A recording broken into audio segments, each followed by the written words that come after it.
नमस्कार. गळ्यात तुळशीमाळ असो वा नसो, मनात विठ्ठल असणं हीच खरी भक्ती. वारीची ती ओढ आणि संतांच्या शब्दांची ती गोडी आजही आपल्या जगण्याला आधार देते. आजचा हा व्हिडिओ म्हणजे आपल्या अंतरातल्या पंढरीची एक छोटीशी वारी आहे. हा व्हिडिओ पूर्ण पहा, जेणेकरून संतांच्या विचारांची पालखी तुमच्या मनातही विसावेल. तुम्हाला हा प्रयत्न कसा वाटला ते सांगायला विसरू नका. संत ज्ञानेश्वर महाराजांनी एक असा मंत्र सांगितला आहे, जो केवळ शब्द नाही तर एक महाशक्ती आहे. हा अभंग ऐकल्यानंतर तुम्हाला कळेल की खऱ्या अर्थाने यशस्वी आणि समाधानी जीवन कसे जगायचे. संत ज्ञानेश्वर महाराज या अभंगात म्हणतात की हरिनाम जपणे कठीण वाटते, पण रामकृष्ण हे नाव घेणं खूप सोपं आहे. या दोन शब्दांत संपूर्ण विश्वाचा सारांश दडलेला आहे. जेव्हा आपण रामकृष्ण नामाचा जप करतो तेव्हा आपलं मन आपोआप उन्मनी अवस्थेत जातं. याचा अर्थ असा की बाह्य जगाचा कोलाहल शांत होऊन आपण स्वतःच्या अंतरंगाशी जोडले जातो. आजच्या काळात आपल्याला हवं असतं ते यश, बुद्धी आणि स्थिरता. महाराज सांगतात की जो हे नाव घेतो त्याला सर्व सिद्धी प्राप्त होतात. म्हणजे काय, तर त्याला योग्य निर्णय घेण्याची बुद्धी मिळते आणि आयुष्यात धर्माच्या मार्गावर चालण्याचं बळ मिळतं. सर्वात महत्त्वाची गोष्ट म्हणजे साधूंच्या संगतीत राहून आपण प्रपंचात राहूनही निर्लेप राहू शकतो. संसार सोडावा लागत नाही, तर संसारात राहूनही अलिप्त राहून आनंद कसा घ्यावा हे नाम शिकवतं. आयुष्यात बदल घडवण्यासाठी उपयोगात कसे आणाल, हा अभंग केवळ वाचण्यासाठी नाही तर तो जगण्यासाठी आहे. सकाळी उठल्यावर आणि रात्री झोपण्यापूर्वी फक्त 5 मिनिटे शांत बसून रामकृष्ण या नामाचा जप करा. यामुळे तुमच्या मनातील अनावश्यक विचार कमी होतील आणि दिवसभर तुम्हाला एक वेगळीच ऊर्जा जाणवेल.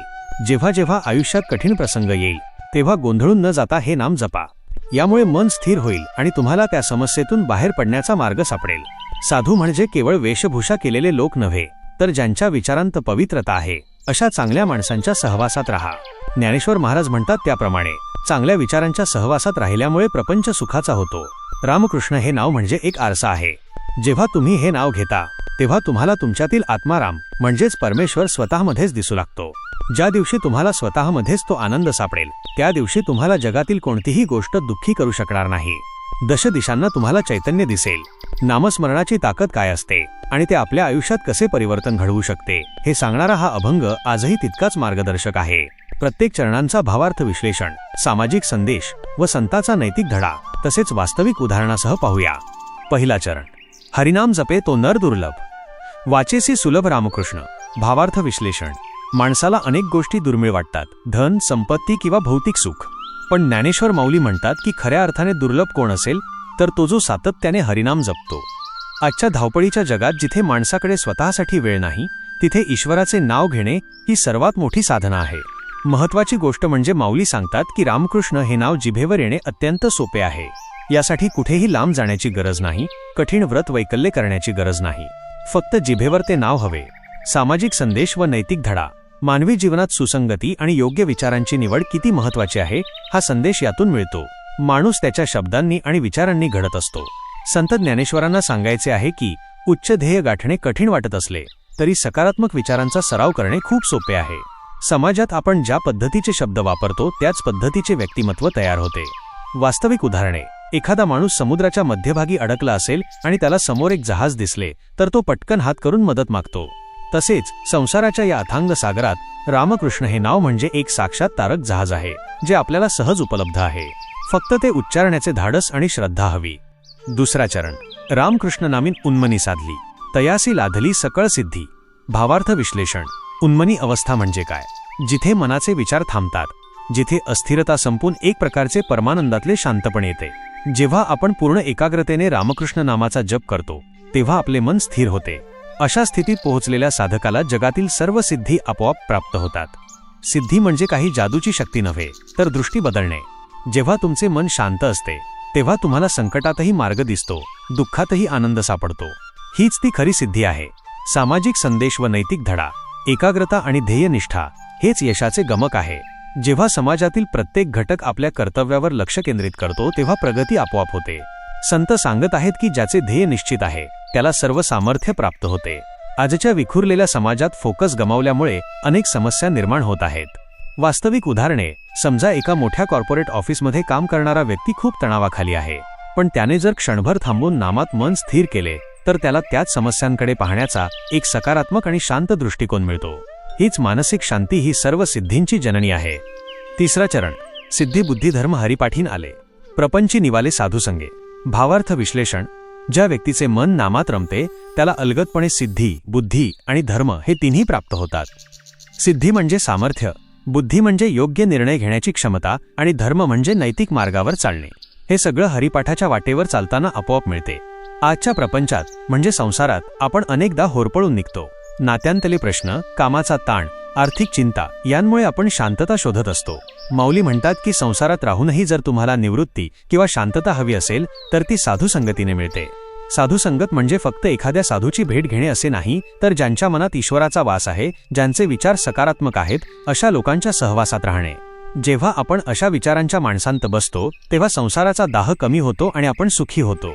सामाजिक संदेश व नैतिक धडा, ज्ञान आणि विवेक यांचा मेळ घातल्याशिवाय समाज स्थिर राहू शकत नाही.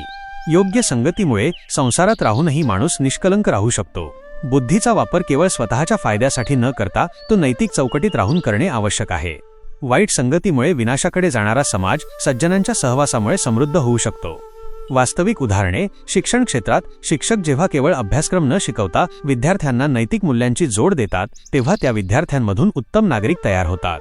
कॉर्पोरेट जगातील एथिक्स कमिटी, जिथे अधिकारी आपल्या बुद्धीचा वापर कंपनीच्या लाभासोबतच सामाजिक उत्तरदायित्व जपत करतात, त्यामुळे ती संस्था टिकून राहते. चौथा चरण, ज्ञानदेवानाम रामकृष्ण ठसा. येणे दशदिशा आत्माराम. भावार्थ विश्लेषण. ज्ञानेश्वर माऊली शेवटी म्हणतात की माझ्या मनात रामकृष्ण हे नाम पूर्णपणे ठसले आहे. आणि जेव्हा हे नाव मनात ठसते तेव्हा काय घडते, तर माणसाला सगळीकडे आत्माराम दिसू लागतो. म्हणजे ज्या ईश्वराला आपण मंदिरात शोधत असतो तोच ईश्वर माणसाला प्रत्येक माणसात, निसर्गात आणि स्वतःमध्ये दिसू लागतो. जेव्हा तुम्हाला कळते की समोरचा माणूसही त्या ईश्वराचाच अंश आहे, तेव्हा तुमच्या मनात द्वेष, मत्सर आणि अहंकार उरतच नाही. हीच ती अवस्था आहे जिथे दशदिशांना तुम्हाला फक्त चैतन्य दिसते. हेच जीवनाचे अंतिम सत्य आहे. सामाजिक संदेश व नैतिक धडा. वैश्विक बंधुत्वाची भावना. जेव्हा तुमच्या विचारांत सर्वांचे हित दडलेले असते तेव्हा संपूर्ण समाज हा एक कुटुंब वाटू लागतो. संतांचा संदेश हा आहे की स्वतःचा विकास करताना सर्वांचा विकास विचारात घेणे हीच खरी प्रगती आहे. ही भावना मनावर कोरली गेली तर द्वेष, कलह आणि स्पर्धा संपून प्रेम आणि सहकार्याची भावना वाढेल. वास्तविक उदाहरणे. नैसर्गिक आपत्तीच्या काळात जेव्हा संपूर्ण समाज जातपात विसरून एकमेकांना मदतीसाठी धावून येतो तेव्हा तिथे प्रत्येक माणसाला दुसऱ्यामध्ये स्वतःचे प्रतिबिंब दिसते. पर्यावरणाचे रक्षण करण्यासाठी काम करणाऱ्या संस्था, ज्या पृथ्वीला केवळ एक ग्रह न मानता माता मानून कार्य करतात, त्यातून संपूर्ण समाजाचे रक्षण होते. हा संपूर्ण अभंग उदाहरणातून समजून घेऊ. समजा तुमच्या आयुष्यात एखादे मोठे संकट आले. लोक घाबरतात किंवा नैराश्यात जातात, पण ज्याच्या जिभेवर रामकृष्ण हे नाव आहे तो या नामाच्या आधाराने एक पाऊल मागे घेतो. तो परिस्थितीला साक्षीभावाने बघतो. नाम घेतल्यामुळे निर्माण झालेली ती शांतता त्याला अचूक निर्णय घेण्यास मदत करते. हे केवळ वाचून कळत नाही, तर जेव्हा तुम्ही संकटात नाम घेता तेव्हा होणारा अनुभव हीच या अभंगाची सत्यता आहे. आजच्या म्हणजेच सध्याच्या काळातील नवीन पिढीसाठी अभंगाचा संदेश त्यांच्या भाषेत. आजच्या तरुण पिढीला नामस्मरण हे जुने किंवा अंधश्रद्धेचे वाटू शकते, पण आपण त्याला डिजिटल डिटॉक्स किंवा मेंटल रिबूटिंग म्हणून पाहूया. जसे तुम्ही तुमच्या फोनवर एअरप्लेन मोड टाकता जेणेकरून नको असलेले नोटिफिकेशन्स बंद व्हावेत, तसे रामकृष्ण हे नाव तुमच्या मेंदूसाठी एक स्पिरिच्युअल एअरप्लेन मोड आहे. जेव्हा आयुष्यात गोंधळ निर्माण होतो तेव्हा रामकृष्ण या शब्दांचे उच्चारण हे तुमच्या मेंदूला शांत करणारे हार्मोनल बॅलन्स आहे. हा अभंग सांगतो की यश मिळवण्यासाठी स्वतःला मारून घ्यायची गरज नाही. जर तुम्ही माइंडफुल, नामस्मरणयुक्त राहून काम केले तर सिद्धी म्हणजेच यश, बुद्धिमत्ता आणि प्रगती तुमच्याकडे आपोआप आकर्षित होतात. तुम्ही नास्तिक असाल तरी हरकत नाही, पण रामकृष्ण ही दोन नावे तुमच्या मनाची एकाग्रता वाढवण्याचे एक साधन म्हणून वापरा. एकदा प्रयोग करून पहा. कोणत्याही मोठ्या निर्णयापूर्वी किंवा तणावाच्या प्रसंगी केवळ 5 मिनिटे ही नावे उच्चारा. तुम्हाला स्वतःच्या कार्यक्षमतेत फरक जाणवेल. थोडक्यात सांगायचे तर रामकृष्ण हे नाव म्हणजे आजच्या धावपळीच्या युगातील इनर ऑडिओ बुक आहे, जे तुम्हाला तुमच्या मूळ शक्तीशी जोडते. आपण नामस्मरणाची सुरुवात तर करतो, पण सातत्य टिकवण्यासाठी नेमका कोणता मार्ग सर्वात जास्त प्रभावी ठरतो असे तुम्हाला वाटते? कमेंट करून नक्की सांगा. तुमच्यासाठी आजची कृती.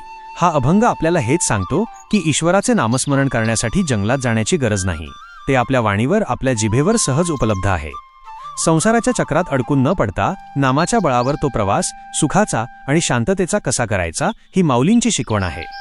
आजपासून पुढचे 21 दिवस दिवसातून किमान 10 मिनिटे डोळे मिटून कोणत्याही एका नामाचा, रामकृष्ण किंवा तुमचे आवडते नाम जप करा. हे करत असताना मनात कोणतेही विचार आले तरी ते येऊ द्या आणि पुन्हा नामाकडे वळा.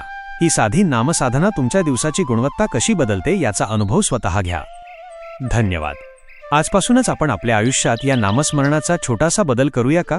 तुम्हाला काय वाटतं, हे नामस्मरण तुमच्या आयुष्यात कशा प्रकारे शांतता आणू शकतं?